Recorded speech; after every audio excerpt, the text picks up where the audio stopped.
no, my dear chap. Sink. Sink. S-I-N-K. Sink. No, not stink. Yes, well, now that you mention it, it does.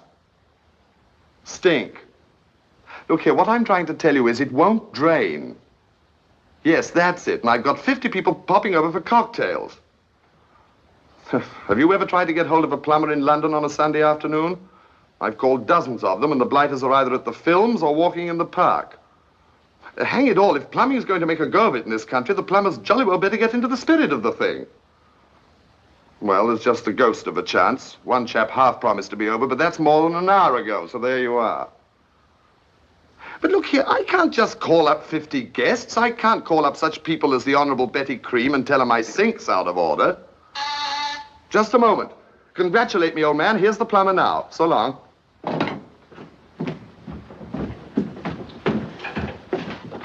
Come in. Oh, excuse me.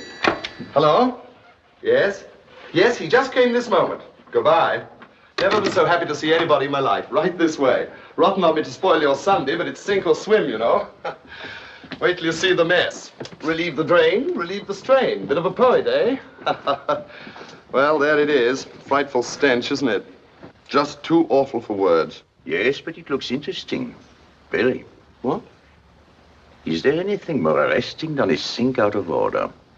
I beg your pardon? An everyday, ordinary, commonplace pantry sink. And yet, an analogue of human frustration. Believe me, I know a lot about sinks. Yes, naturally, I'm sure you do, but we haven't much time. You see, I'm giving a party. And you're expecting your guests in a minute? Right. And you want your sink fixed? Right. Then what you need is a plumber. Right. But I thought that you... Oh, no, unfortunately. I'm afraid there has been a misunderstanding.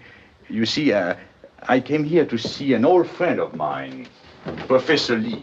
Professor Lee? Oh, well, he's in Scotland. You see, I sublet the flat. Now I am in a fix. Well, what about me? I'm in a fix, too. But what am I going to do? It's 4:30. You see, I wanted to see Professor Lee expecting because... 50 guests, including such people as the Honourable Betty Cream, and she doesn't go everywhere, you know. You're the most selfish man I've ever seen. What? You don't even know me, and already you're not interested in me. Why don't you ask me why I want to see Professor Lee? All you're thinking about is the Honourable Betty Cream. Why don't you ask me about my landlady? Is she humane, or does she want the rent? Do you know, or do you care? No. Have you even said a fig for Betty Cream, my dear sir? Is there anything I can do for you? Well, is there? Oh, thank heaven. I've misjudged you. My name is Adam Belinsky. Hilary Ames. I'm tired, my dear Ames. It's too bad Lee isn't here. By the way, do you know him? Not very well, no. Oh, magnificent fellow. He would have said, is there anything wrong, Belinsky? And of course I would have said, no, nothing. But he would not have believed me. He would have insisted on my taking a nap. Insisted, I assure you.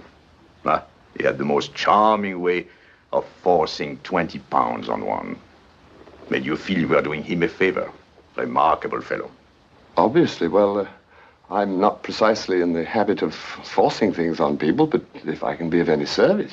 My dear Ames, this is kind of you. Not at all. Do have a nap. Oh, excuse me, Mr. Belinsky. This must be the plumber. Good afternoon. Good afternoon. Well, shall we have a go at it? I beg your pardon? I'm Uncle Arne's niece. Mr. Porritt, that is. I'm sorry, there must be some mistake. Mistake? Aren't you? Of course you're Mr. Ames. I could smell you a mile off. You're the gentleman who phoned. I have a wild idea that this has something to do with plumbing. Oh, you mean Porritt the plumber? Yes, of course. Come in, won't you? Well, where is he? At the cemetery, clipping Aunt Nellie's grass. Pardon? He never gets through till sunset. But when you talked about your troubles, you sounded so stopped up that I thought I'd have a fling at it myself. But look here, are you a plumber? Oh, no. But I've been around pipes and sewers and taps and things ever since I came to live with Uncle Arne. And, of course, I've watched him work. He's a good plumber. But if you ask me, much too conservative. Conservative? Though he votes Labour. But when it comes to pipes, he takes the long road. Fiddles and faddles. Turns a nut, gets a drop here and a drip there, when one good bang might turn the trick in a jiffy. Yes, and might smash the pipe to smithereens. But on the other hand, it mightn't. And when you're up against time, you have to chance it. Why don't you let me have a whack at it? Oh, no, you don't. My dear Ames, where is the gypsy in you? Where is your sense of adventure? Are you the type of man who puts on his pants before he answers the telephone? What if the thing does go wrong? Let's assume the whole place gets flooded and there is no party. You save your liquor. Is that bad? But if this girl succeeds... Please, sir, do let me. By Jove, I'll do it. Yes, I'll do it. Come on. Relieve the drain, relieve the strain, eh? Well, there it is. My fate's in your hands. My. What a congestion. It's more stopped up than you sounded. I never thought it'd be as good as this. I can't thank you enough, Mr. Ames. Well, not at all. You know, I'm having a party. Yes, yes, I know, but I'm not at all certain I can stay. We'll see.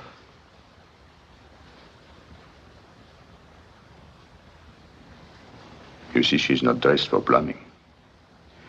But what woman is? Well, here we go.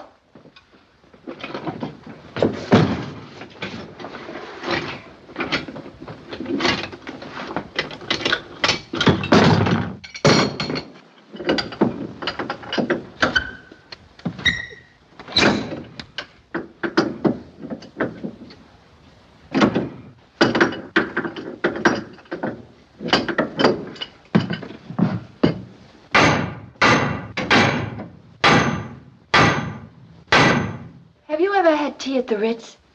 Tea at the Ritz? I have, last Saturday. I was lying in bed sucking oranges to tone up the system, you know. And all at once I said to myself, Cluny Brown, you've got a pound note in your stocking. Why don't you have tea at the Ritz? So I did. That's the way things come over me. Was it a good tea? Oh, it wasn't the tea, but to hear them say, this way, miss, please, miss, crumpets, miss, and holding my chair for me, you'd never have thought I was out of place. That's very interesting. You don't seem to be inhibited. Try to be more specific. What made you think you were out of place? Oh, I didn't think I was. It's Uncle Arn. He's always telling me, Cluny Brown, you don't know your place. Think of your place. Cluny Brown, you ought to learn your place. Look here, this is no time for light conversation. What does Uncle Arn think your place is? He didn't say. Because he doesn't know. I say it's 10 to 5. Nobody can tell you where your place is. Where's my place? Where is anybody's place? I'll tell you where it is. Wherever you're happy, that's your place. And happiness is a matter of purely personal adjustment to your environment. You're the sole judge. In Hyde Park, for instance, some people like to feed nuts to the squirrels. But if it makes you happy to feed squirrels to the nuts, who am I to say nuts to the squirrels? Do you mind saying that all over again? In Hyde Park, for Look, instance, I beg you.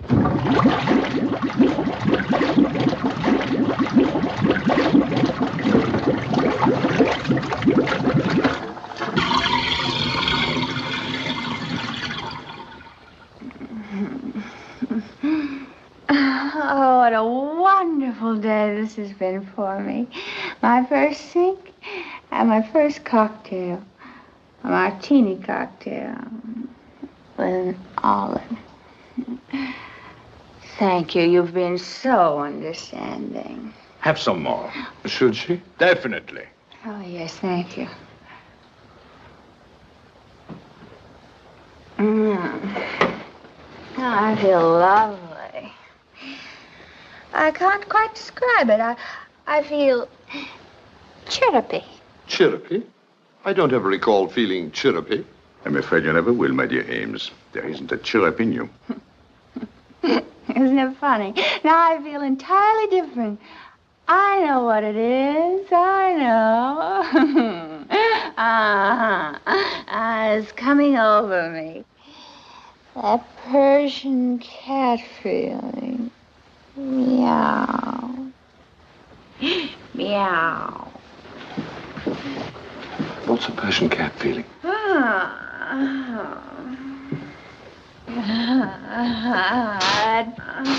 I'm sorry, but it's getting late. It's never too late for a cat. You're lying there in bed reading that wonderful travelogue in the Daily Mail and wanting to go places and wondering if you ever will. And all of a sudden, you're a cat and you start to climb. And you leap out of the window into the fog. And suddenly the fog lifts. And it isn't London, it's Baghdad. Next week I'll be in Cairo. Oh, it's so wonderful to be a cat and read the Daily Mail. Look, I implore you. Good heavens, there they are now. Please. Yes? I'm there. Oh, I feel so wonderful, so free. Cluny Brown, what are you doing here? Uncle Arn. What does this mean? What are you doing on that there couch? I've been plumbing, Uncle Arn. Just plumbing. Cluny Brown, has something happened I ought to know about? I don't think so. Lucky I found the address wrote down, or I might never have looked you in the face again. I assure you, Uncle Arn. Name's Porritt. Mr. Porritt. Liquor, too. Giving strong drink to a young girl, that beats all. I've half a mind. You haven't met Mr. Ames, the host. I've no wish to meet the individual. Oh, but Uncle Arn, these gentlemen have been so nice to me. There you go again, taking advantage of it. You don't know your place. Get your things here. You never will know your place. But Uncle Arn, what is my place? What's anybody's place? What's your place? If you want to feed nuts to the squirrels, who am I to say, do you? That settles it. You're going into service, you are. You're going to be a domestic in a decent home. Come along. Oh, by the way, I haven't paid you yet. Will this do? You can't buy me off with your £50 note. Come, Cluny Brown. Thank you, gentlemen, for everything.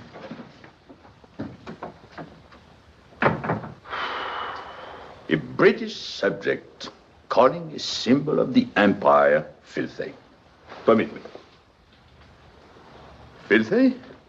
I differ with him emphatically, Ames. When the lower classes start throwing away pound notes, the upper classes better look out. I dare say. Perhaps you wonder who I am, or maybe you don't care. But I spend a great part of my time on the fringes of Mayfair. I'm never asked to parties, but I go to them just the same. And I'm known to everybody. Why do people go to cocktail parties? Because people give cocktails. Why do people give them? Because people go to them. It's a vicious circle, like perpetual motion. Oh, it's depressing. Parties and people laughing with Europe on the brink. Yes, Hitler and Vienna and Prague, and people go around having fun. Oh, I'm so tired of hearing Hitler and Mussolini and... Betty, I'm surprised. You talk like a superficial girl who thinks of nothing but her pink and white complexion. You seem to like it, until Hitler came between us. Well, I still do. Oh, intensely, Betty. But you must realize we're on the verge of a war. Well, then stop talking and do something about it. I have. I've written a letter to the Times. Well, then there's nothing to worry about.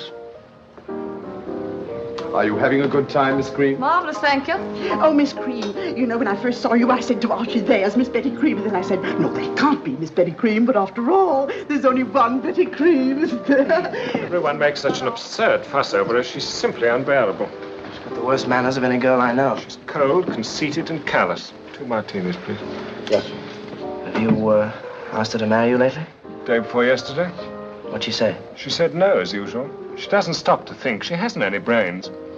If she turned me down once, I don't think I could ever ask her again. I don't think she ever will get married. Perhaps she doesn't want to. What else can she do? What's going to become of her? She's no talent. She has beauty. Well, beauty doesn't mean much. It helps. Perhaps. If you ask me, I feel sorry for the girl. I think she'll go on having a good time and wind up as one of those haggish females who get up charity balls. What a pity. But I've made up my mind.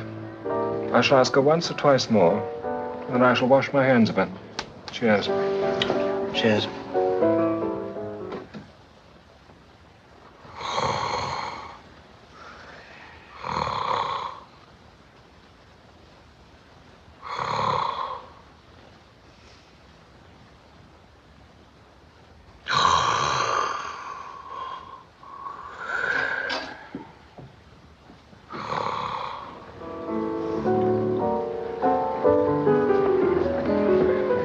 Found something interesting. A man. The place is full of men. But this one's in bed. Come and have a look.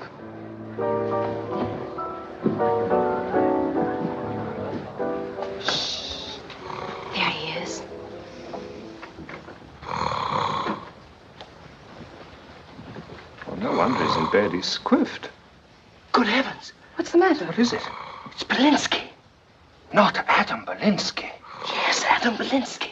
Is he a gangster? Don't be an idiot, Betty. He's a chap. He's a great man. He's famous. Well, whatever for? He's a writer, professor at Prague. One of Hitler's worst enemies. That's why the Nazis are after him. He's probably just one jump ahead of them now. I wonder how he got to London. The underground, no doubt. What a man. He looks exactly like his pictures. Better, in fact. Nobler. Much nobler. More serene. And he snores. What difference does it make? He's a great liberal. For that matter, I snore myself. So do I. Well, I don't, and I'm as liberal as either of you.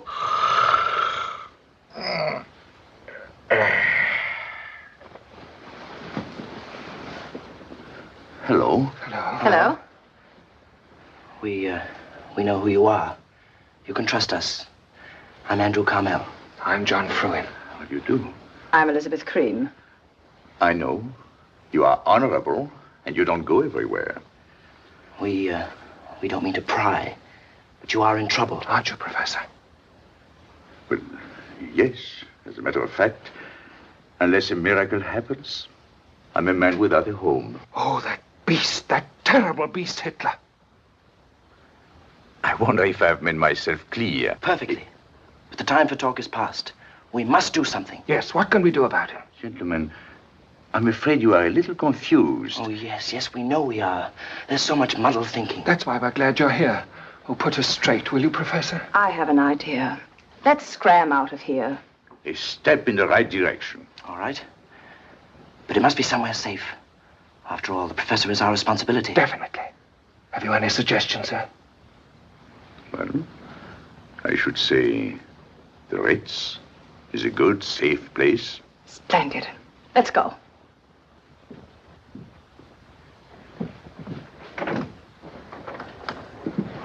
It takes a lot of nerve for a man in his position to show himself at the Ritz.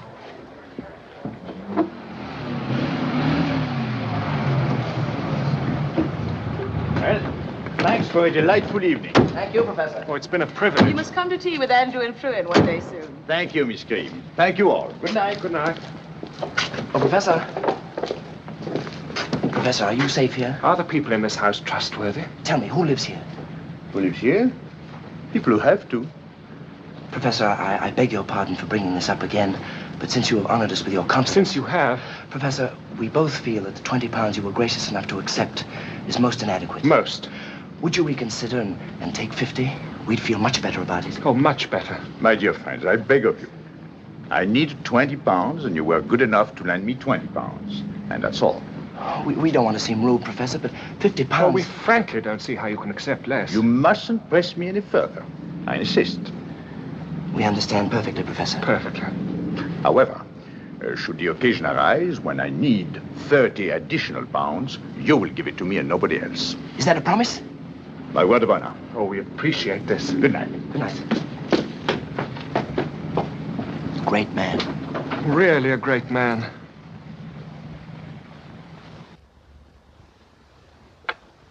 Uncle Odd, you won't have me tomorrow. No, I won't. Uncle Odd, who's going to mend your socks? Sister Addie, Who's going to answer the telephone? I'll manage it myself when I'm here and let it ring when I ain't. Now everything's settled, lass. Who are you going to talk to when you've got something on your mind? I'll just let it stay there. You won't like that, Uncle Hahn. You're a man who likes to express himself. Oh, Uncle Hahn, why do I have to go? It's better. You're very lucky. An untrained girl like you getting took on as a parlor maid in a nice house in the country. If I don't like it, can I come back? Not if you just don't like it. Well, what if I hate it? It's not your place to wait, Cluny Brown. What if I don't get enough to eat? They'll feed you. What if they feed me scraps? Starve me down to the bone till I look like a skeleton? Then can I come back, Uncle Hahn? That's all in your head, lass. What if they knock me about? They won't. But what if they do? Well, then send me a line. But be sure they do. Here.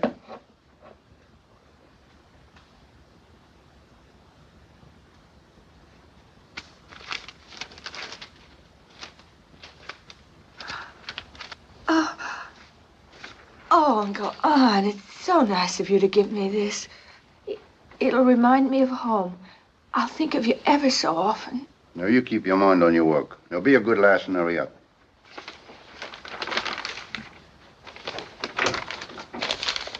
Uncle Art. Aye? Do you know why girls leave home? Girls leave home because they're thrown out.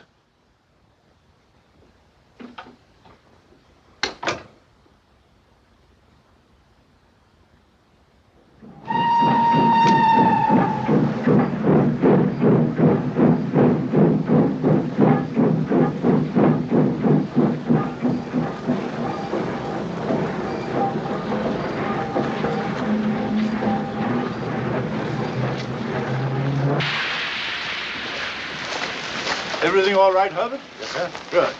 By Jove, I've never seen Roddy behave so well on a journey. Thanks to you. As a rule, he's a jolly nuisance. Oh, he's lovely. Very good of you to take care of him. Thank you for letting me. He's done me so much good. That's what I like about dogs. They make you feel so much better about yourself. Goodbye, Roddy. I'm awfully glad I met you. By Jove, he doesn't want to leave you. Well, I don't blame him either. I do wish I could see him again sometime. Well, why not? Me too, for that matter. I'm not a bad old dog myself. Oh, thank you. I'd like that. Do you hear that, Roddy? It isn't goodbye after all. By the way, where are you going? I'm going to Friars Carmel Manor. By Jove, is that where you're going? Neighbors of mine. Henry and Alice are old friends. I don't see Henry's car about anywhere. Let me give you a lift, Miss... Cluny Brown. Oh, of course. Herbert, take Miss Brown's bag, will you? Oh, I don't want to put you to any trouble. Nonsense, it's a pleasure. I'm Colonel Duff Graham. It's wonderful how a dog can bring people together, isn't it? I think yes. So it is. I never thought of that.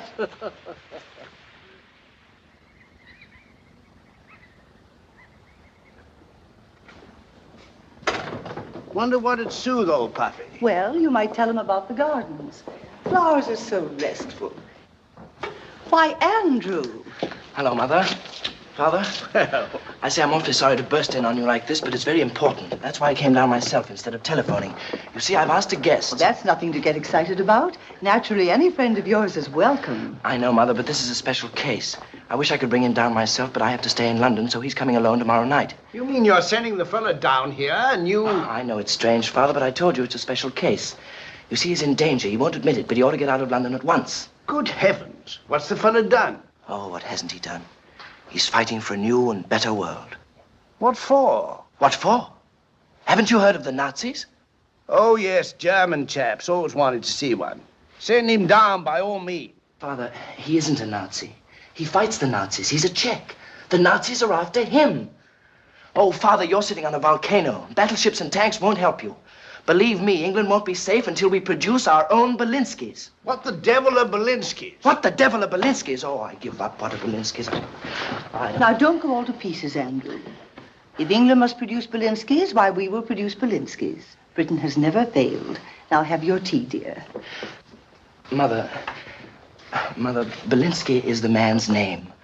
Professor Adam Belinsky. Oh, I see. Of course, we'd be glad to make his weekend as pleasant as possible. Mother, this isn't the matter of a pleasant weekend. It's a matter of life and death. I don't know how long he's going to stay. It may be a week, it may be a year, it may be permanently. Permanently? A total stranger? Isn't that stretching it a bit? But, Father, he's given up everything. He hasn't any money. You mean the beggar's broke? Oh, you can't call a man broke just because he hasn't any money. Mother, I'm sure you understand. I'm depending on you to be very kind to him. Of course, dear. Now, let's have tea. I'm sorry I can't stay. I've got to get back to London immediately. But you just got here. I wouldn't rush off like this if it weren't most urgent. Thanks so much, darling. Andrew, it isn't Betty Cream, is it? Of course not. Now remember your promise, Mother. And I'll see you as soon as I possibly can. Goodbye. Goodbye, Father. Goodbye. I shouldn't be at all unhappy if it were Betty. Nice girl, sits the horse well. Why doesn't he marry and have done with it?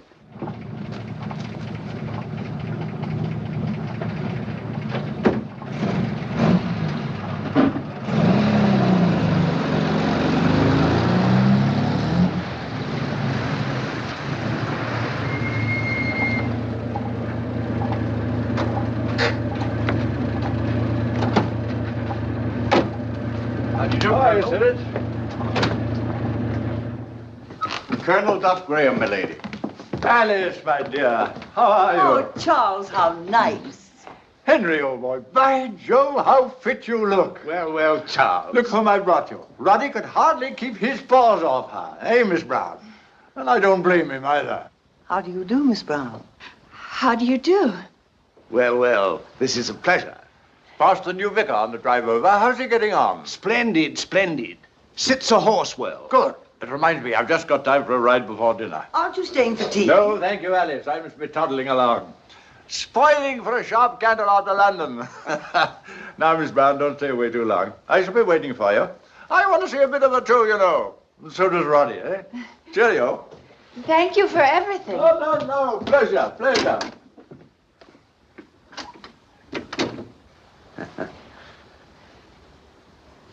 Won't you sit down, Miss Brown? Shall I? Certainly. Please. Have some tea.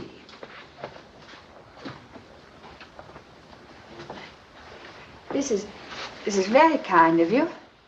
Milk or lemon, Miss Brown? It really doesn't matter. Then shall we say lemon? Well, I usually take milk, but I'll try lemon. Milk by all means. Sugar? Oh, I don't think so. Are you quite sure? Well, if you don't mind, 4, please. Try a crumpet. Oh, thank you. Thank you.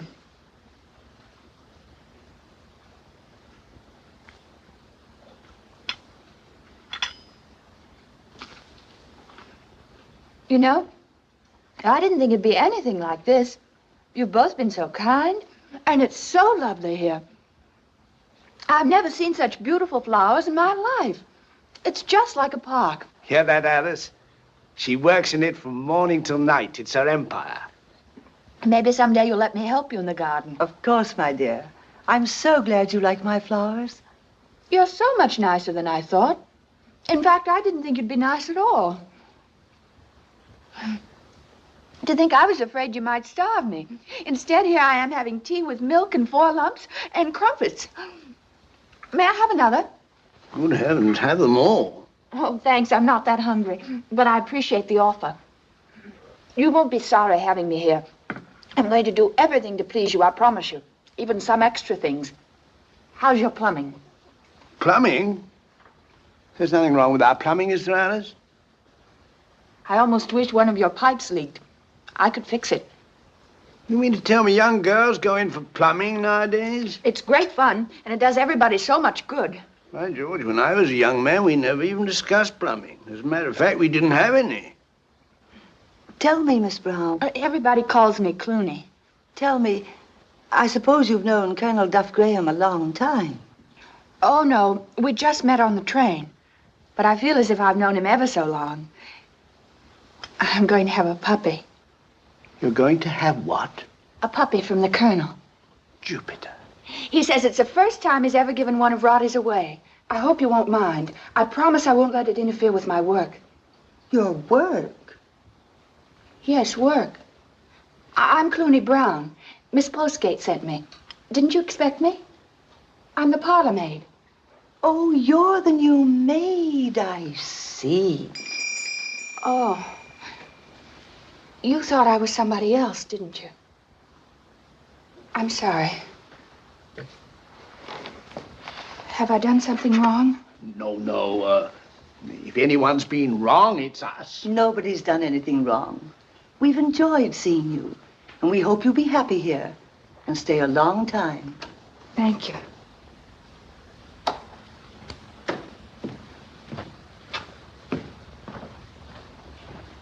Sirit, this is Cluny Brown, the new maid. Now sit down, my dear, and finish your tea. Sit down, my dear. And when you've finished, Sirit will take you to Mrs. Maley, the housekeeper. Very good, milady. Well, Alice, I'd better get at that letter.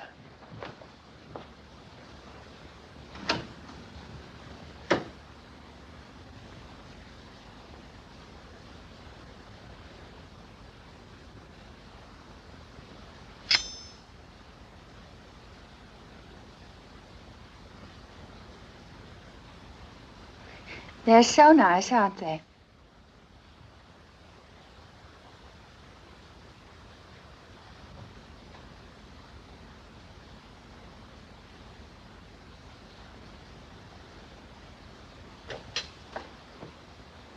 I'm finished.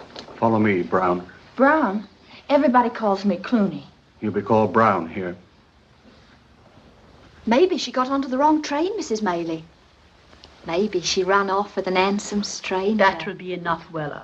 Things like that have happened before and might happen again. Mrs. Brown, Mrs. Maylie. Mrs. Maylie, the housekeeper. Where have you been, Brown? Having tea with Sir Henry and her ladyship. What? It seems... Well, it wasn't my fault, really. Mr. Siddle will give me the necessary information later, if you'll be so kind. With pleasure, Mrs. Maylie. Thank you, Mr. Not Siddle. at all. Now then, take off your hat, please. I'm afraid you'll have to do something about your hair. Should I leave, Mrs. Maylie? Please don't, Mr. Siddle. I'd appreciate your opinion in the matter. And may I say I agree with you completely, Mrs. Maylie? I knew you would, Mr. Siddle. Your appearance is part of your work. Precisely. I understand this is your first place? Yes. I see. We must begin at the beginning. You say ma'am to me and sir to Mr. Siddle. And her ladyship to her ladyship. You will perhaps never see her ladyship or Sir Henry. But if by chance you should find yourself in the same room with them, you will not be in the room.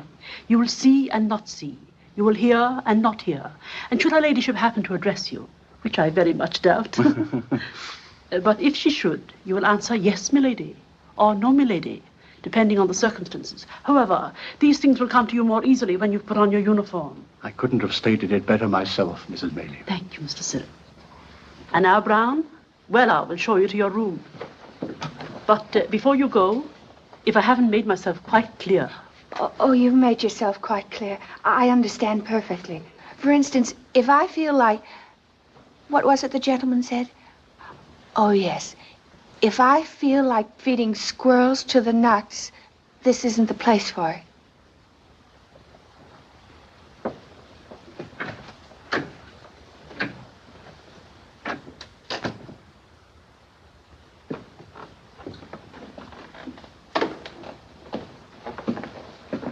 The professor will be down immediately. I say, Sirat, what's the fellow's name again? It is hard to remember. So many foreigners do have foreign names, don't they? May I make a suggestion, sir? Go ahead. Think of the fur, Kolinsky. Oh, Kolinsky. And now, substitute B for Ko. Bielinski for Kolinsky, and you have it, sir. I remember that. What's the name of that fur again? Professor Belinsky. Ah, Professor, how nice to see you. You're very kind, Lady Carmel. How do you do, sir? How do you do? Have a glass of sherry, old man. Professor, you're most welcome here for as long as you care to stay. How very hospitable you are. But I don't feel I should accept before you know more about me. Andrew has told us all about you. And about this Nazi business. You don't have to worry with Constable Birkins around. Great man for warding things off, Birkins. Oh, I have the utmost confidence in Constable Birkins. But after all, the Nazis are across the channel. However, what worries me is right here with us. I have no dinner jacket. Dinner is served, milady. Sir Henry, I couldn't bear to face you in a lounge suit across the dinner table. Well, wore a lounge suit myself once at dinner. In Naples. Went slumming, didn't want to shock the natives. Oh, shall we go in? Andrew will lend you a dinner jacket, Professor. He has two. It doesn't matter tonight, but as a favor, if... Oh, it's not really important. But you see, my husband likes me to dress for dinner. But if you didn't dress, he couldn't. And if he couldn't, then of course I wouldn't. How simple and charming you make everything.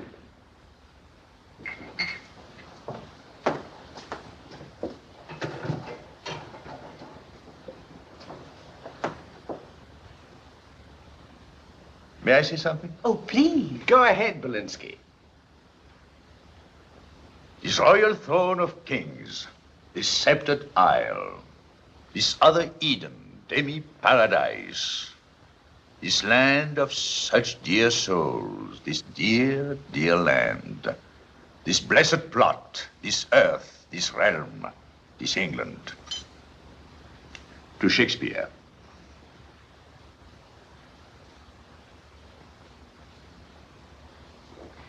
how well you speak English, Professor. Rolls right out of him.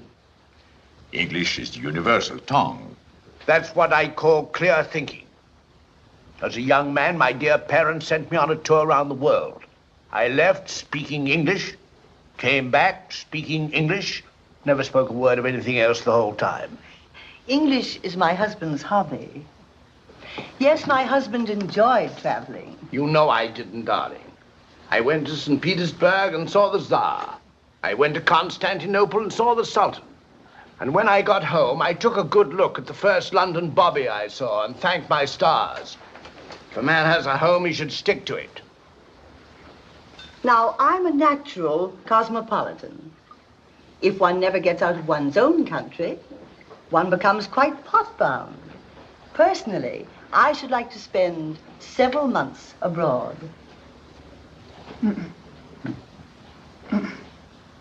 What? Don't take that piece, sir. This one on the right. Much better. What? It hasn't so much fat, and it's browner and bigger. You won't regret it, sir.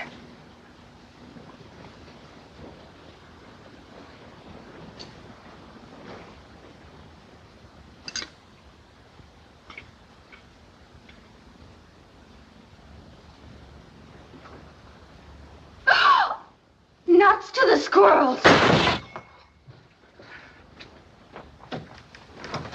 I'm very sorry, milady. Outrageous, preposterous, strikes me speechless. A maid choosing my mutton for me. She will be dismissed immediately, sir. Oh, one moment, Sir Henry. You took the piece she suggested. May I ask you why?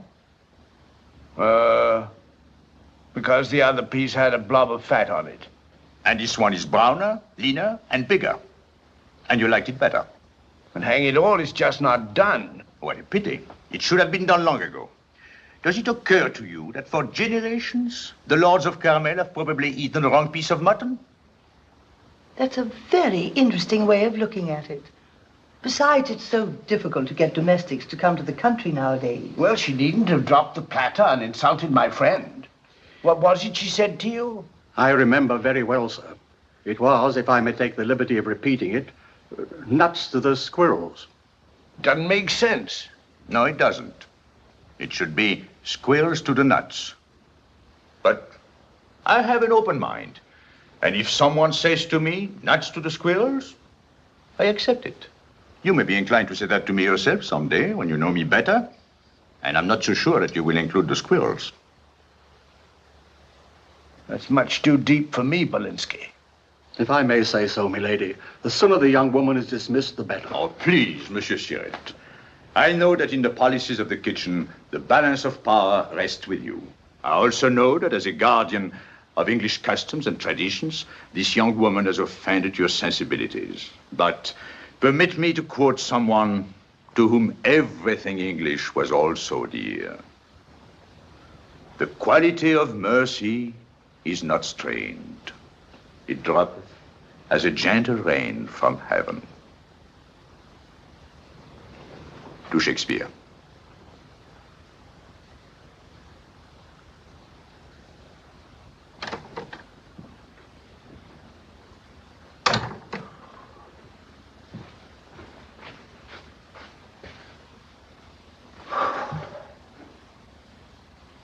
I've never seen my husband so stimulated. Well, he's a very stimulating man himself. Yes, he is.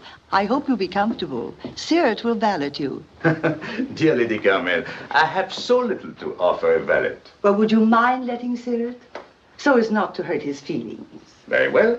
I have two suits. This and Ando's dinner jacket. They're both at Siret's disposal. Thank you. I hope you sleep well, Professor. Oh, by the way, there's a nightingale under your window. Oh, you should not have gone to so much trouble. Good night, Professor. Good night, Lady Carmel. Dear Uncle Han, I served my first dinner tonight. Mutton. Oh, Uncle Han.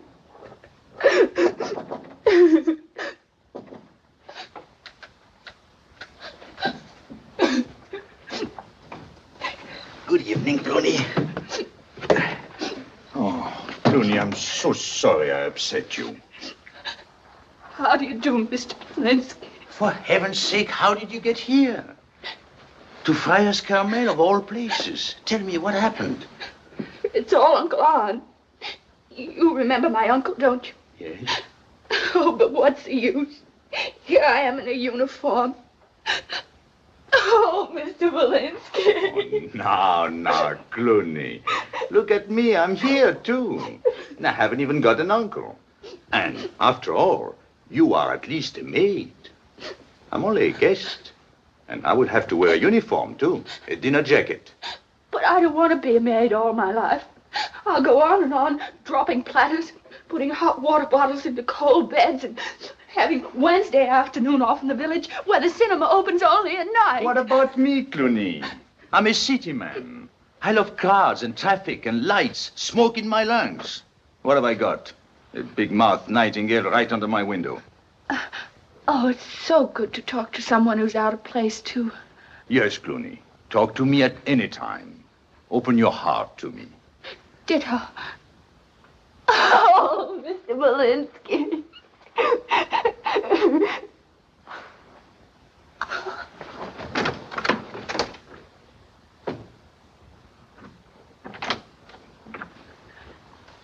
Please forgive me, Mr. Belinsky. I don't know what came over me. It isn't as if you were my type. Believe me, you aren't. I'm sure I'm not. I understand perfectly. You were just happy to find a friend here, and so am I. We must go on being friends. And as we're not our types, that should be easy. You know, we're like two people on a desert island, waiting for a ship to rescue us. That's right, Cluny, but, you know how it is in a desert island. You wait and wait, and then you don't wait anymore. Cluny Brown, let's admit it. We're in danger. Today, we're not our types, but as time passes, we might not look so bad to each other. If we are at Friars Carmel long enough, who knows? You might even find me tolerable, and I might find you the most beautiful creature in the whole county. It's not much of a county, but that's all we'll have. Oh, no, that must never happen, Mr. Belinsky. You must never become a victim of my circumstances, and if you should ever seem romantic to me, don't hesitate. Just kick me. Yes, let's kick each other. It's a pact. I feel so safe. Good. Well, I think I'd better go now. Why don't you use the stairs? Excellent idea. I can't thank you enough. Oh, I feel so much better. Have a good night's sleep, Cluny. I think I will. How lucky that we met in that flat. I wish I were back there right now. I wish I could roll up my sleeves and roll down my stockings and unloosen the joint. Bang, bang, bang. Well, I think I'll go to my room now and let the nightingale bang me to sleep. Good night, Cluny. Good night.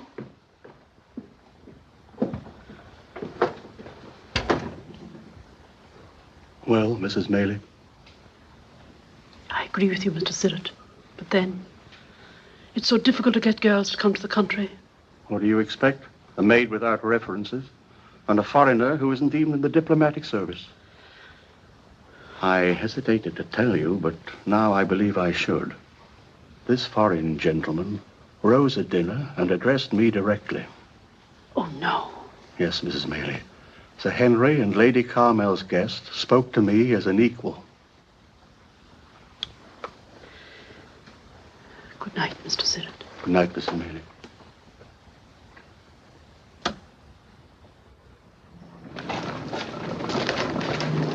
Good afternoon, Constable. My water. Afternoon, Berkey. Mr. Fetlock. Cluny! Oh, hello, Mr. Belinsky. Just look at you. Violets on your shoulders, roses in your cheeks, and a garden on your head. What's the occasion? Don't you know? It's your birthday. No. It isn't my birthday, is it? Oh, Mr. Belinsky, don't you know what day this is? I've lost count. It's Wednesday. Is it? Oh, Mr. Belinsky, it's my day off, from 3 to 7. Oh, of course. Perfect. No wonder I've always loved Wednesdays. From 3 to 7. 4 hours, all to ourselves. 240 minutes. And if you think of it in seconds, I'll cancel all my engagements. In fact, I'll ignore them. Cluny, the village is ours. Oh, well, it's awfully sweet of you, Mr. Belinsky, but I think I should tell you. Something has happened. What? You know, Mrs. Maley suffers from rheumatism. You haven't caught it, have you? Oh, no. But you see, if Mrs. Maley hadn't sent me to the chemist shop for pear trees liniment, I might never have met Mr. Wilson, the chemist. That's the way things happen. Think of it. Mrs. Maley's swollen knee might change my whole life. Oh, is it as bad as that, Cluny? Well, I don't know. What would you think if a gentleman invited you to tea and to meet his mother, too? I won't go. But I've already accepted. And I'm certain I did the right thing. I'm sure you did. You know, Mr. Wilson's the only chemist around here for miles and miles. Oh, it's so exciting to meet a man who's surrounded by hundreds of bottles, and every one of them life or death. Mr. Wilson hinted when we get better acquainted, he might let me watch him make up a prescription. But this is confidential. Your secret will be buried with me.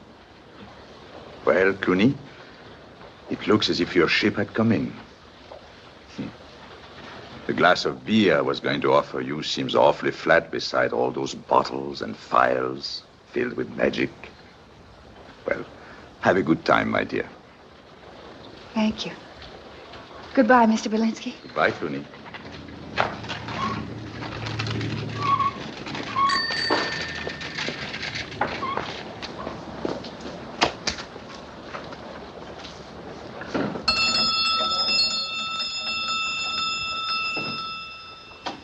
Now, let us repeat it once again, Mrs. Watkins. Tilt Master Richard's head back and squeeze 1 drop of the astringent into each nostril 3 times a day. Miss Brown? You're sure his nose will stop running, Mr. Wilson? Mrs. Watkins, it may interest you to know that after the use of 1 bottle of my nasal bath, the Marquis of Rockamere, a distinguished speaker, was for the first time clearly understood when he addressed the House of Lords last week. 2 shillings, please. Thank you, Mr. Wilson. Come, Richard.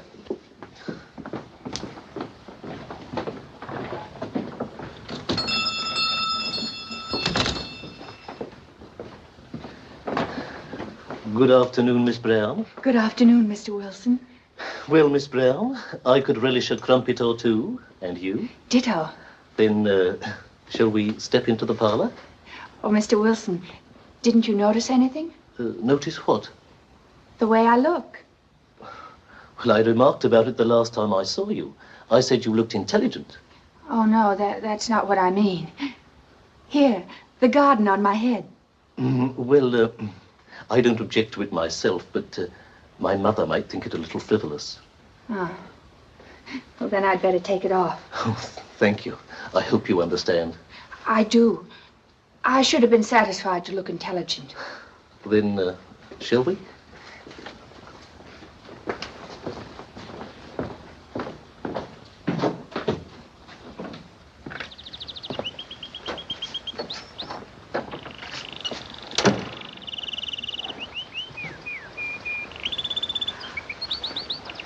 Oh, what an elegant room. Well, it's not Buckingham Palace, but it's Wilson's little castle. You might enjoy looking at this picture, Miss Brown. It's painted by hand. Poor little sheep. It hasn't much future, has it? Just mutton. And where would England be without it? If I was a sheep, I should be proud to serve the Empire. Now, Miss Brown, would you like to know where you are? Yes, I would. Then let us have a glance at the map of our valley. Just look at that. Are they battle flags? Well, not exactly a battle, Miss Brown, but a victory nevertheless. This is where I was born. And this is where we are at this very moment. And this is where I intend to remain for the rest of my life. Here in this very house. Oh, you have everything so perfectly planned. But what if the house burns down? Oh, I've considered that too. It won't. I've taken every precaution. You may have noticed the lightning rod on the roof. Moulton's Imperial Pinpoint, the very best. And if I should ever be blessed with little Wilsons, I should expect Mrs. Wilson to keep matches away from them. That isn't asking too much, is it? Oh, no. I think that's the least Mr. Wilson could expect from Mrs. Wilson. Now I shall call my mother. Oh, however, if in spite of all my provisions a slight blaze should occur, it may reassure you to know that I am chief of the Friars Carmel Volunteer Fire Department. Oh, Mr. Wilson, you aren't. I am. It would be almost worth a fire to see you in action. Thank you, Miss Brown.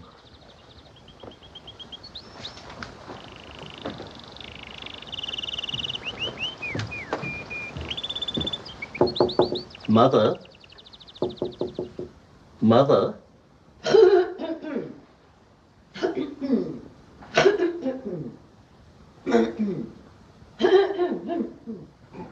Mother's been resting.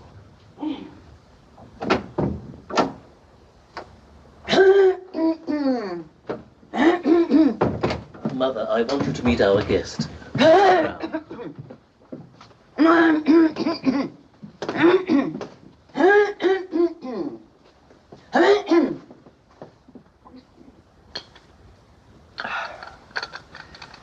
And now, Miss Brown, if you have no objection, I shall play something on the harmonium. Oh, you play the harmonium, too? Is there anything you don't do, Mr. Wilson?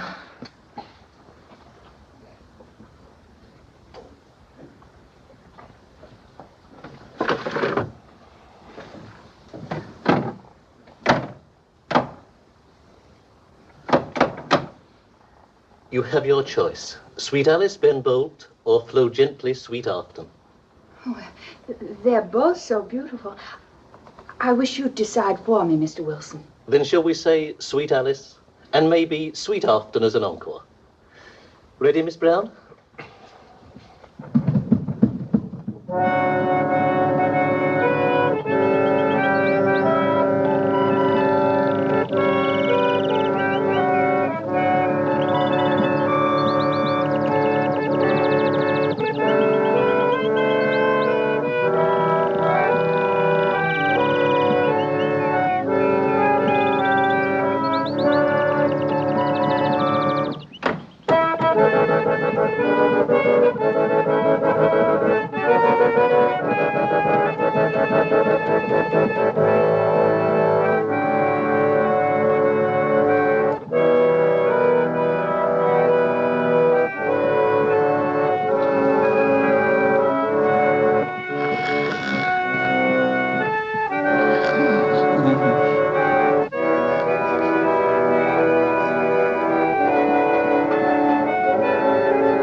Oh, a client. I'm awfully glad you finished the song before the bell rang. I should have finished it in any case. You think I'm going out to attend to the client at once, don't you? Well, aren't you? No. No, indeed. It is the privilege of a successful establishment to keep the client on edge. He's so grateful when you do arrive. I'm glad you're so responsive to music, Miss Brown. When you were playing, it did something to me. I saw you in your fireman's hat, climbing up a steep ladder and saving a child. It was all so beautiful and brave. Thank you, Miss Brown. Oh, I remember now. I have a client, haven't I? Excuse me.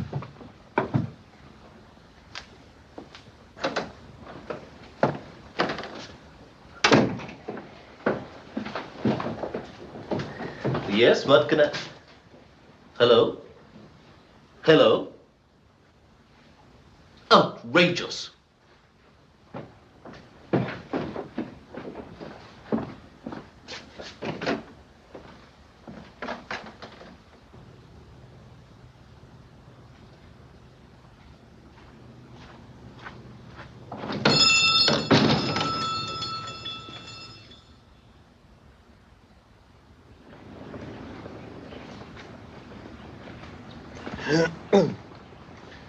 Mother's taken a great liking to you.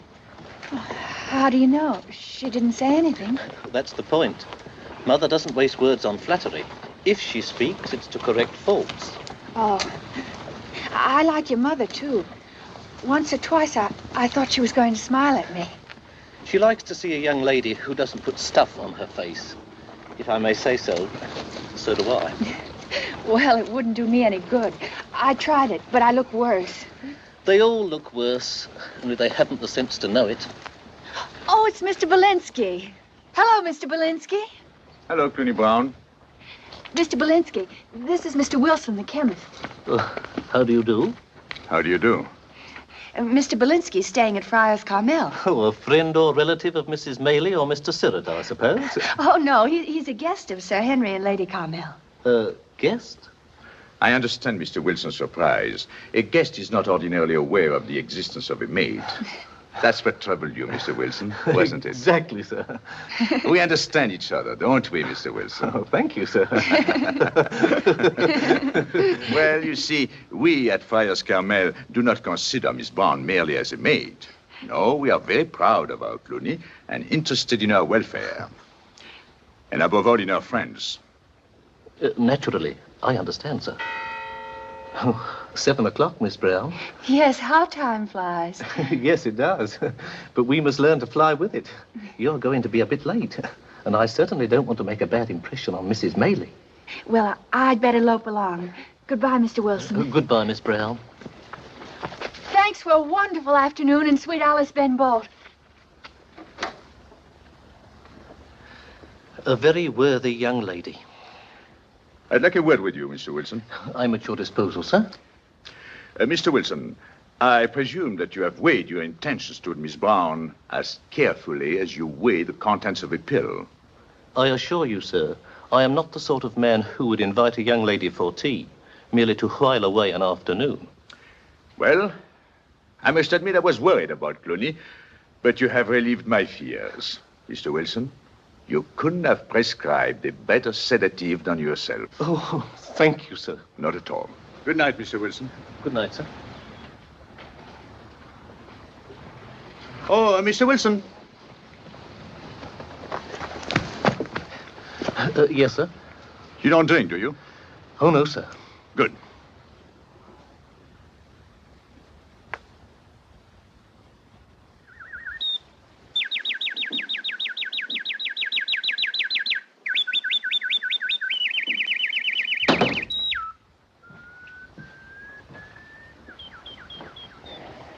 Sit down, Cluny. Now, look here, Cluny. I know we have a pact. Now, let me tell you something about pacts. Pacts are made for 2 reasons. 1, to be kept. 2, to be broken. Now, I don't say let's break our pact. But on the other hand, I'm not suggesting that we keep it. Hello, Cluny. Hello, Mr. Belinsky. I came as soon as I could. Sit down, Cluny. How do you like Mr. Wilson? Do you still think my ship has arrived? Look here, Cluny. Out there is an ocean. And on the ocean is a boat, braving the storm and battling the billows. That's not Mr. Wilson. But in a quiet harbor, there is a freighter. Its engine is turned off. No smoke comes out of its funnel. Nothing could ever budge it. Neither wind nor wave. That's Mr. Wilson. Oh, I'm so glad you like him. Do you know, Mr. Belinsky, when I sat in his parlor and everything cozy and peaceful and so homey, and Mr. Wilson playing the harmonium, I got all choked up. For the first time, I really felt what it must be like to have a place. And then his mother started to snore. You like that?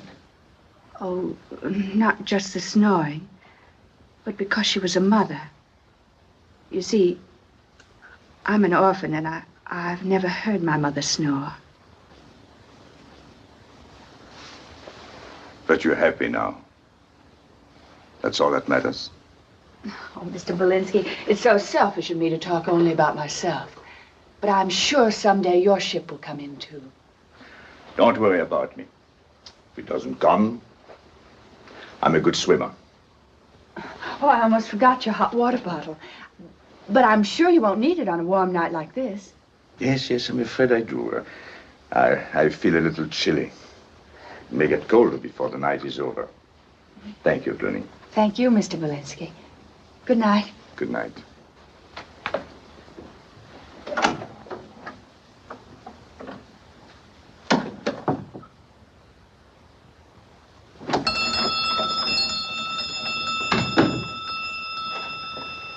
Yes?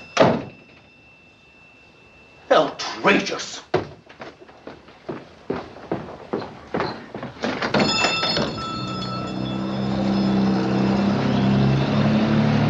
Good morning, sir. Good morning, Wilson.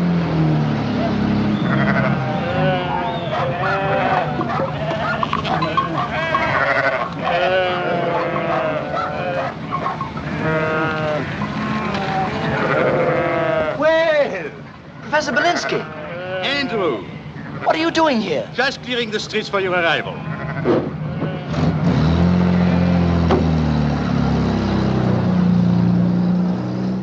Well, I'm glad to see you, Andrew. How are you? Better now that I'm out of London. How is Betty Cream? I never want to hear that woman's name again. She isn't worth a man's time or energy. No woman is. They're all impossible, harebrained, self-centered, insensitive, idiotic. By George, the first woman that comes near me, well, they better stay away from me if they know what's good for them. And that's my last word. You're right, Andrew. Women are no good. Except as women. By Jove, you've said something, Professor. I must remember that. How are you? I've neglected you shamefully. What's been going on? Have you noticed anything suspicious? Anything that looks like a Nazi? Well, there is one particular cow, a brindle, who gave me a nasty look once or twice. That's Belinsky for you, tossing it over your shoulder like that. But I won't let you. You may not value your life, but I do. I have nothing else on my mind now. I can devote my undivided attention to you from now on.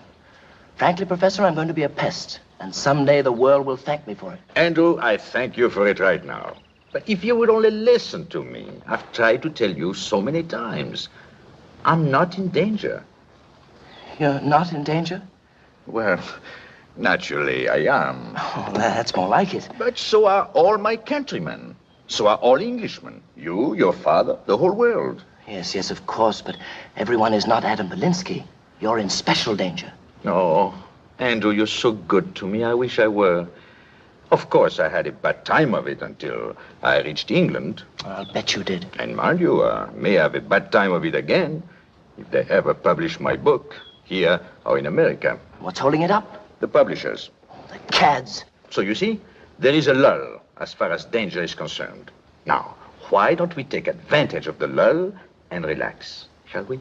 No, I won't relax. I'm going to write another letter to the Times. Good. No, I'll join the RAF. Better. Join the RAF. Rise above the Times. Don't say anything to Mother. No, not a word.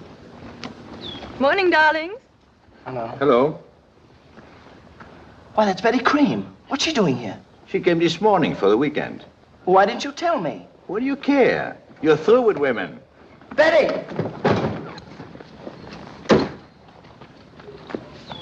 Hello, darling.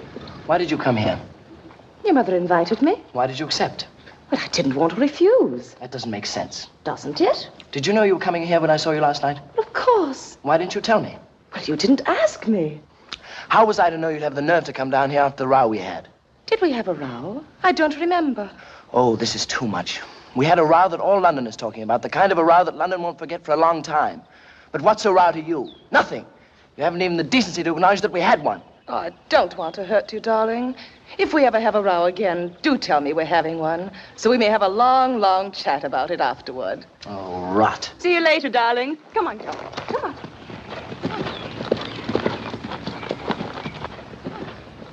That's letting her have it, old boy. Well, she asked for it. Think of it, one day some man's going to marry her. Decent chap, probably.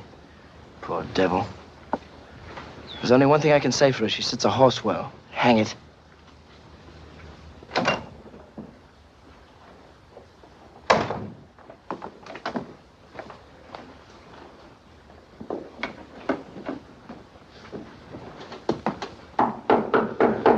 Yes?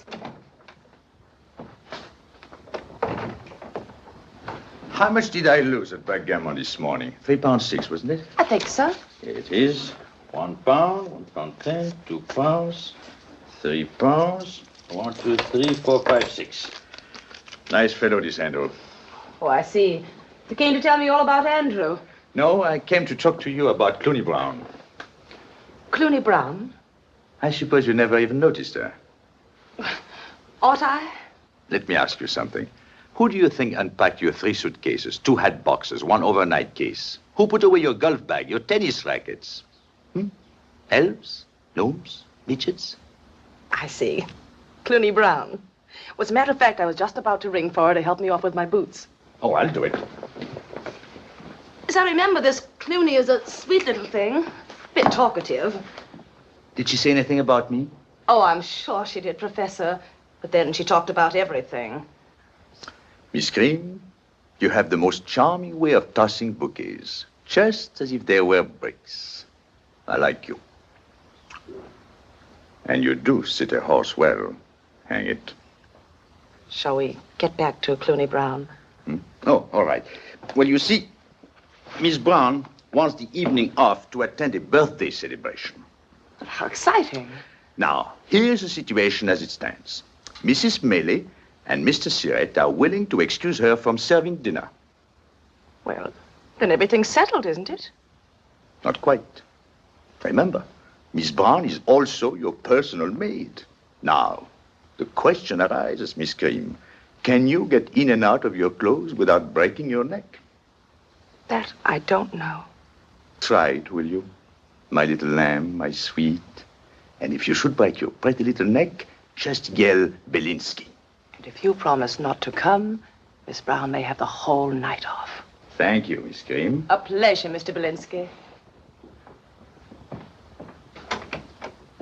Oh, Cluny, the evening is yours. Oh, Mr. Belinsky, you are a friend. You see, it's not only Mrs. Wilson's birthday, but things have sort of been happening. Why, Cluny? Yes, they have. Mr. Wilson has spoken to his mother about me. Oh, I'm sure she approved of you. Well, anyhow, she didn't say no. Well, that's very encouraging. And then Mr. Wilson asked his aunt, and Mr. Latham, his solicitor, and everybody possibly could ask. Did he and ask you? Oh, no, that's just it. You see, he might tonight, or he might not. That's the suspense. Oh, and so romantic, Cluny. Mr. Belinsky, oh, no, I can't tell you. What? Well, you're not keeping secrets from me, are you? Well, all right, then. I had a dream last night. But don't tell Mr. Wilson. Does he forbid you to dream? Forbid? How could... Oh, no. But you see, Mr. Wilson's so sensible. And I don't think he'd object to dreams as long as they were sensible. But I dreamed about you. Cluny, you did? Mm-hmm. You don't know how wonderful you looked in a fez. And how you rode that black Arabian stallion. Whee! You just burned up the sands. And you swooped me up off the desert and sat me right in front of you in the saddle. My, did we sit a horse well. Tell me, Cluny, did I take you to my tent? You were taking me somewhere. But I remembered our pack just in time and kicked myself. And took the kick right out of the dream. Mr. Belinsky, do you wish I'd gone to your tent? No, Cluny. You did the right thing. I have no tent. Not in the desert, nor anywhere. Well, you better run along now. Good luck. Same to you.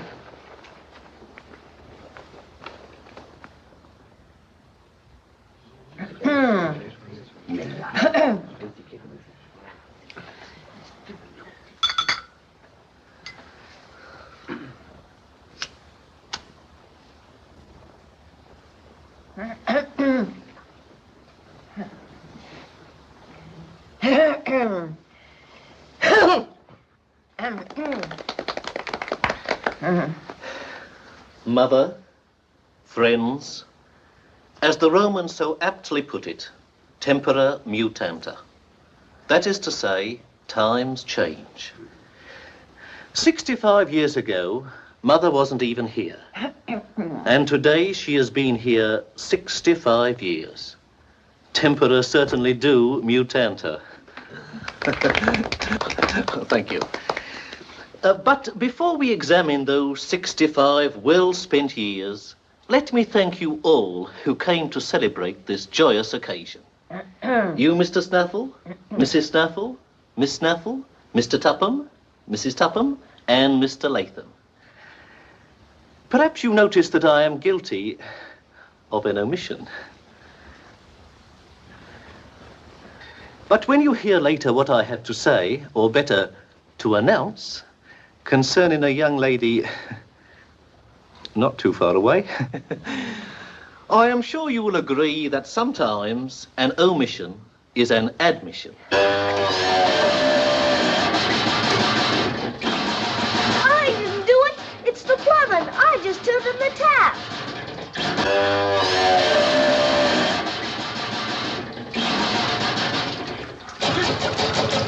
It's the plumbing, Mama. Don't say that. But it was. Sit down and be quiet.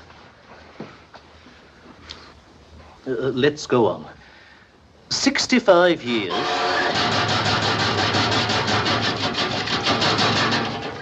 "65 years of useful service." I can fix it. I beg your pardon. Some of you might not know it, but I'm a plumber's niece. Just give me a hammer and a wrench and I'll show you. I'll get it, Miss Cluny. I know where they are. Miss Cluny, I wish you wouldn't. Oh, there's nothing to it. It won't take more than 5 minutes. And then nothing will interrupt your announcement.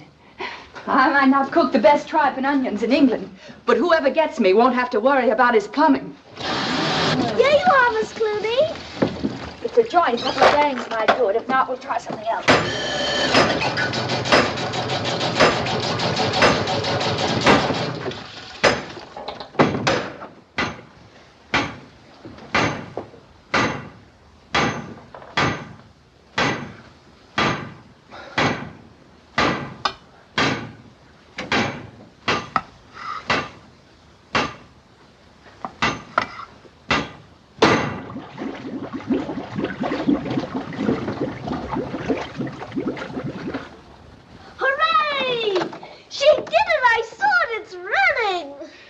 That's my birthday gift to your mother, Mr. Wilson.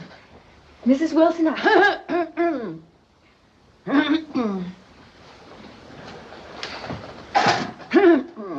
Good night, Mrs. Wilson.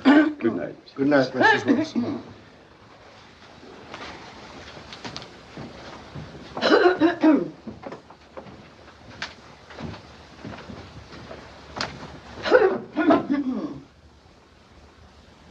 Mother, what?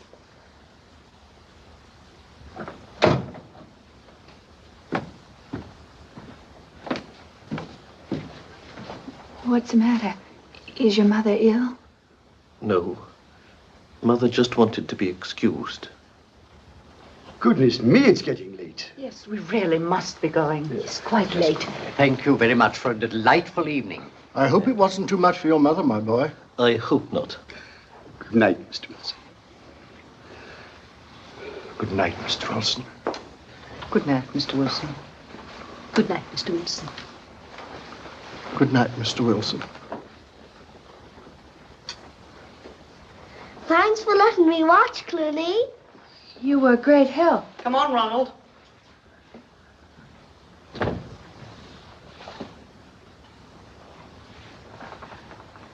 Did I do something wrong?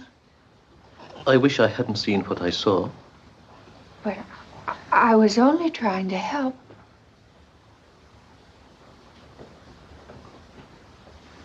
I'd rather not discuss anything till you make yourself presentable.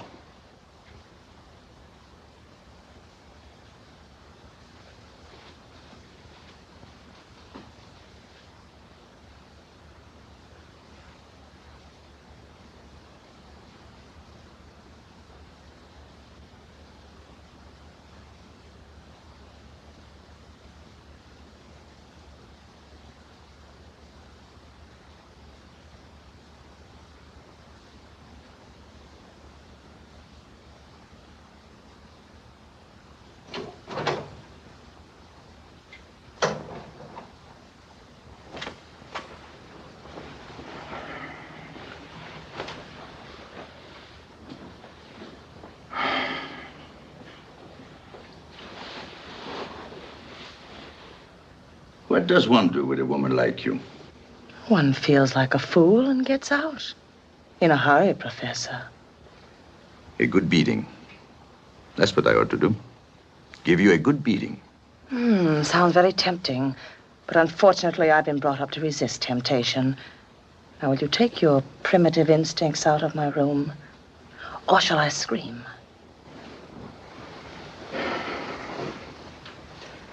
Why are you so vicious to my friend Andrew? Oh, I see. This time you came to talk about Andrew. And I thought it was a personal call. You're sure it isn't, Professor? Miss Cream, you hold no attraction for me whatever. None. Really? That creamy complexion, those blue eyes, those rounded shoulders, those... Well, I assure you, all this means very little to me. How little? Not much. Then why is your hair so carefully combed? And why do you smell like a perfume salesman? Well? It is me, isn't it? I'm afraid it is. I must have smeared a lot of stuff on my hair. I usually don't do that. Now, why did I do it now? I wonder why. You know, that would be an interesting problem for a psychoanalyst. I could have sworn that I came here for no other reason than to speak for a friend. Now, is it possible that when I reached for the brilliantine, way down deep in my subconscious, I was reaching for something else? Betty, I'm beginning to doubt my motives. I wish you'd get out. And I don't mean subconsciously. Well, good night.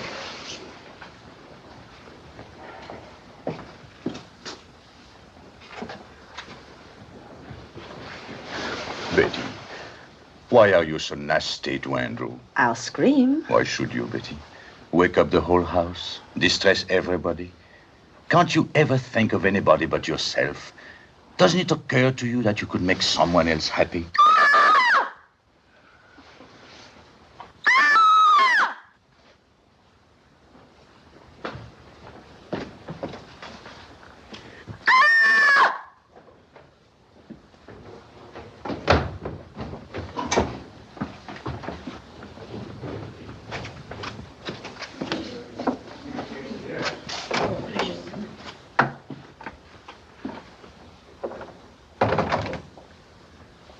What's happened? Cyril, Maylie, you needn't wait. Good night. Good night, milady. Good night, milady. I want to know what happened. Well, I'm sorry. I was looking for the bathroom, and I mistook the door. And what are you doing with those books? Yes, what am I doing with these books?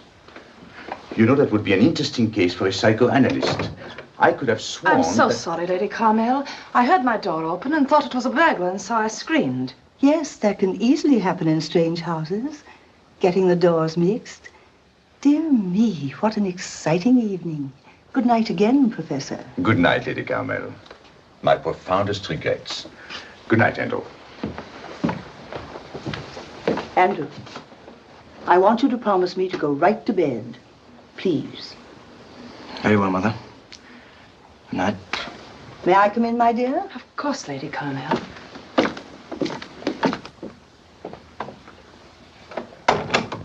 Get back into bed, Elizabeth. Yes, Lady Carmel.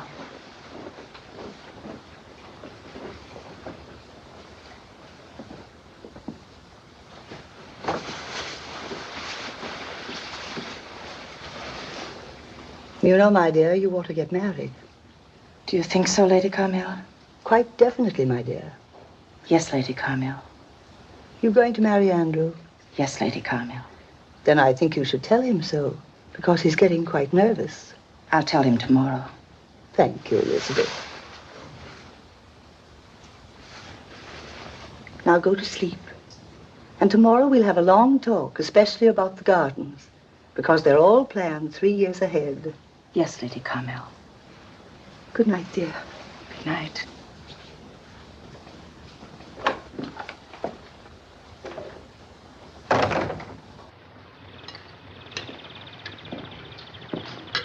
Oh, there you are. I want a word with you,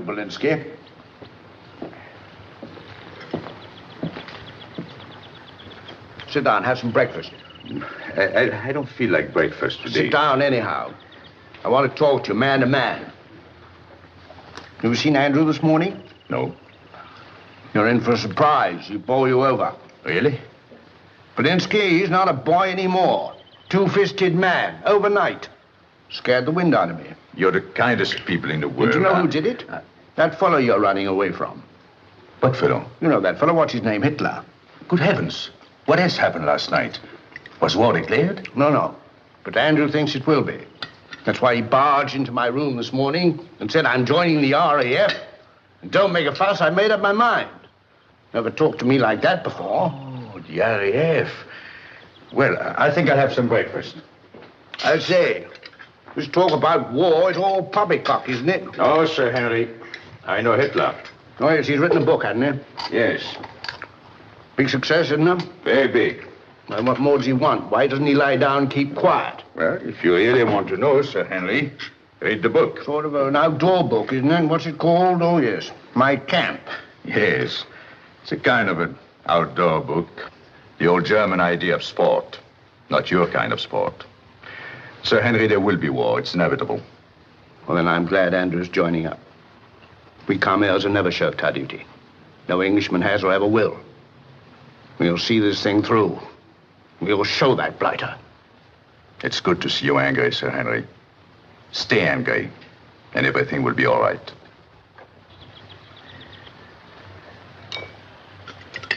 Henry, have you ever seen such roses? Good morning, Professor. Good morning, Lady Carmel. Good morning, Miss Green. Good morning, Professor Belinsky. Good morning, Otto. Morning. Oh, Professor, you've heard the good news about Betty and Andrew, haven't you? You may congratulate us if you like. We're going to be married.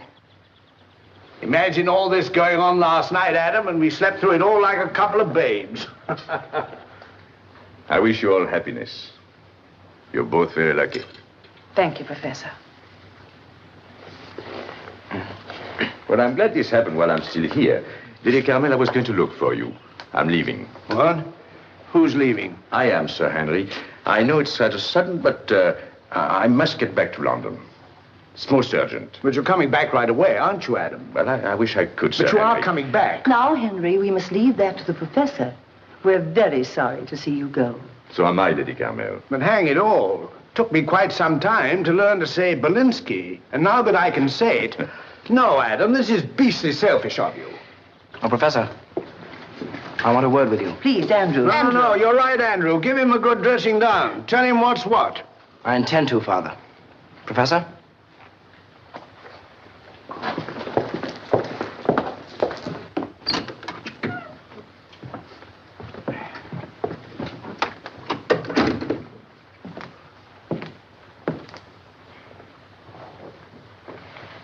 You weren't looking for the bathroom door last night, Professor.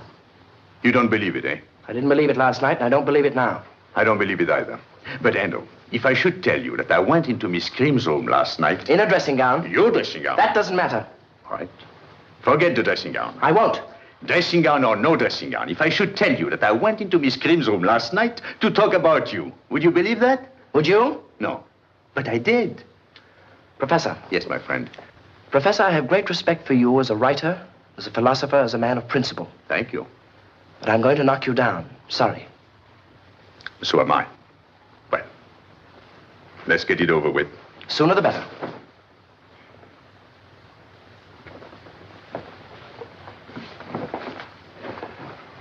Just a moment.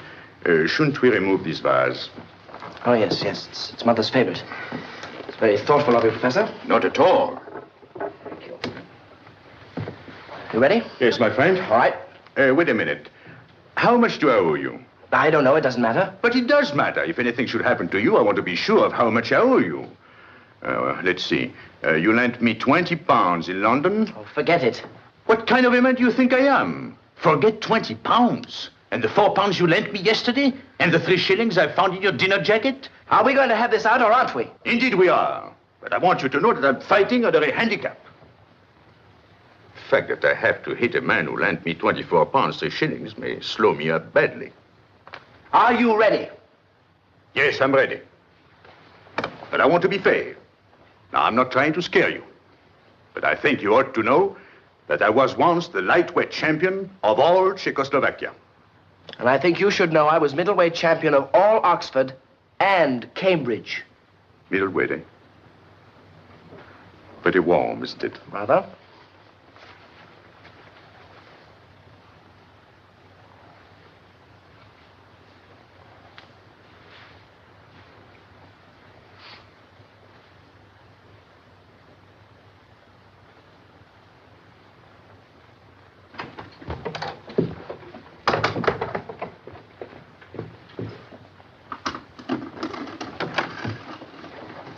Andrew?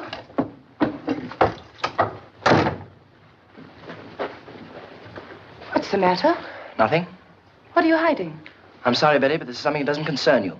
Why, Andrew Carmel, are we starting out with a secret? Is this the kind of marriage we're going to have? Oh, darling, trust me. Please trust me. Darling, if I trust you now, I'll always have to trust you, and I won't. Now, what have you got behind your back? I suppose you think it's rather foolish of me to lend the professor £50. Foolish? Give him £100, 200, 300. Oh, now, wait a minute. I'm very fond of the professor, but after all, walking into your room like that... Well, thank heaven he did. If I hadn't screamed last night, we wouldn't be engaged today. You always behave so well, I might have died an old maid. You're so right, Betty. We all behave too well. We never do the wrong thing at the right time. I've said it before, and I'll say it again. What England needs is more Belinskys. I think one is quite enough. Come along, darling.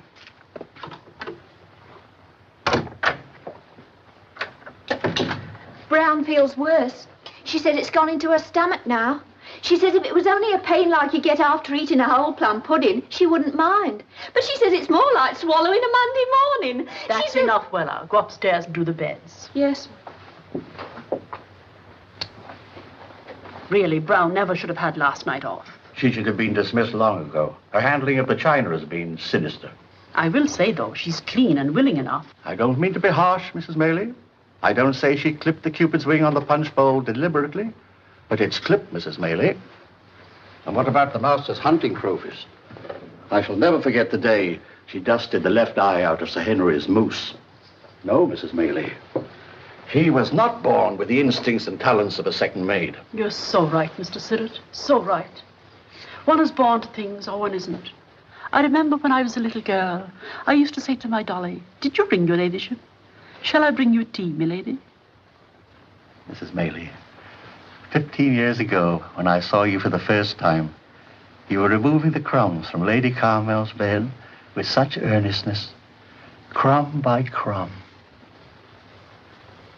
I knew instantly you had the spark. Thank you, Mr. Sirrett. Not at all, Mrs. Maylie. Good morning. Good morning, sir. Good morning, sir. Please forgive the intrusion. I have been to the village, done some shopping. I came to say goodbye. I'm leaving. Indeed, sir? I will miss you, Sirrett. And so will my one suit. Very much indeed. You know, you brought glamour into its sordid life. You creased and increased its self-respect. You gave it hope. Thank you, Monsieur Sirrett. Thank you, sir. Shall I pack your things, sir? Oh, that would be very kind. This is for you, Mrs. Maylie. Thank you. Thank you, sir. Where is Cluny? I have a little something for her. Brown's indisposed. Oh? Nothing serious, I hope. Oh, no. I'm afraid the birthday party was a bit too much for her. Oh, I see. Don't you think she's a fortunate girl, sir? It isn't often a person in her place attracts a man like Mr. Wilson. Yes, indeed. A man like Mr. Wilson. Shall I call her? I'm sure it's all right. right. No, please. Don't. No, it's better like this. Will you be kind enough to give her this for me? And tell her, please, that I'm so happy her ship has come in. And that I wish her bon voyage with all my heart. Bon voyage. I'll tell her, sir. But should she ever feel unhappy, tell her just to close her eyes and say, squirrels to the nuts.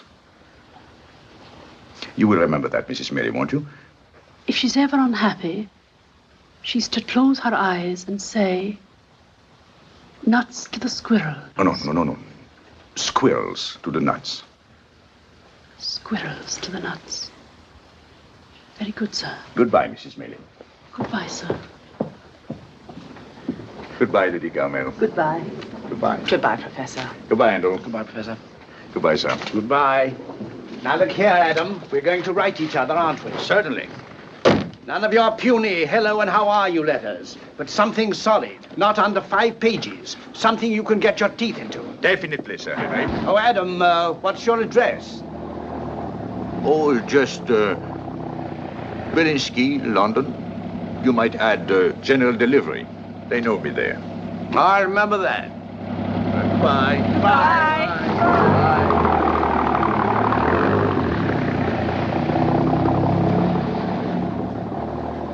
Good chap, that.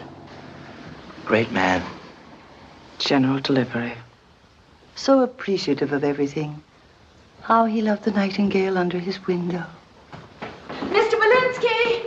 Mr. Belinsky! Where's Mr. Belinsky? He's just gone. Oh, I didn't have a chance to say goodbye to him. Just look what he gave me. Black stockings, silk stockings. The feet are silk and so's the top. Mr. Belinsky! Mr. Belinsky!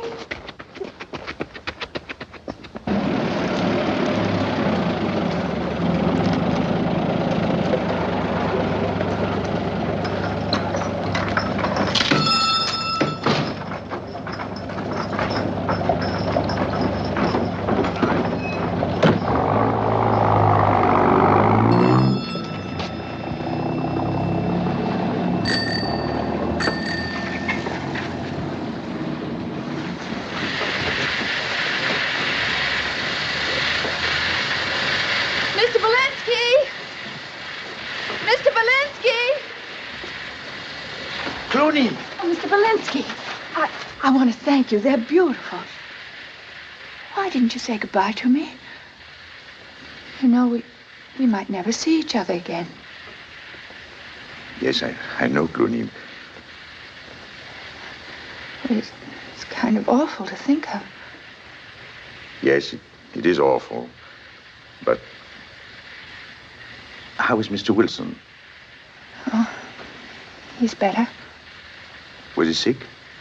No, he was upset about his mother. What's the matter with her? She was upset about me. Mr. Belinsky, I disgraced myself last night. Everybody thought so. Mr. Snaffle, Mrs. Snaffle, and especially Mr. Latham. What did you do, Cluny? Well, you know what plumbing does to me. Just can't keep my hands off it. And I didn't last night. Oh, I don't blame Mr. Wilson. You know, Mr. Belinsky, men just don't marry plumbers. Mr. Wilson had a long talk with me afterwards.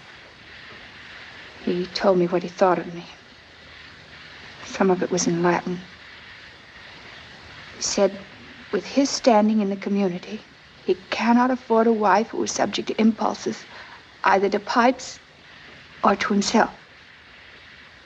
That was when he banged on the table. Now, you'd believe everything is over between us, wouldn't you? Well, it isn't. Mr. Wilson is a very generous man. He's going to ask his mother to give me another chance. That's very kind, isn't it? No one could expect more. So if everything turns out all right, I might still be Mrs. Jonathan Wilson. That is, if I don't behave foolishly again. And I won't. I'm certainly going to watch myself. One can't be foolish and have a place in life, can one?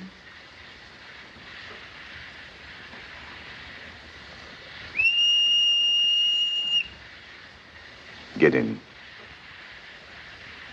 Get in.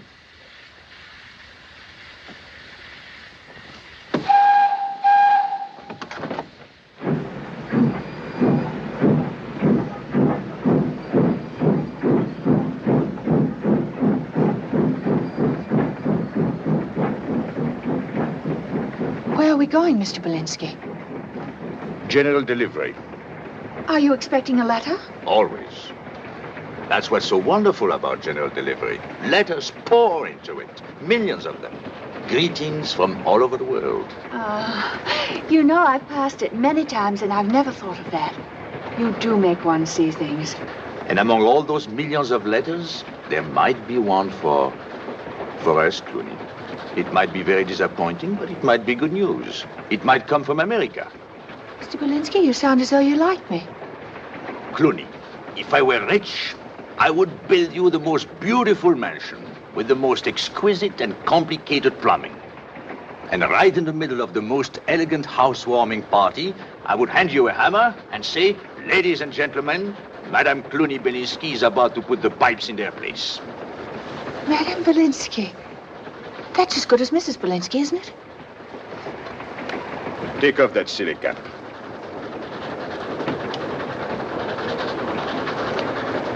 Take off that apron.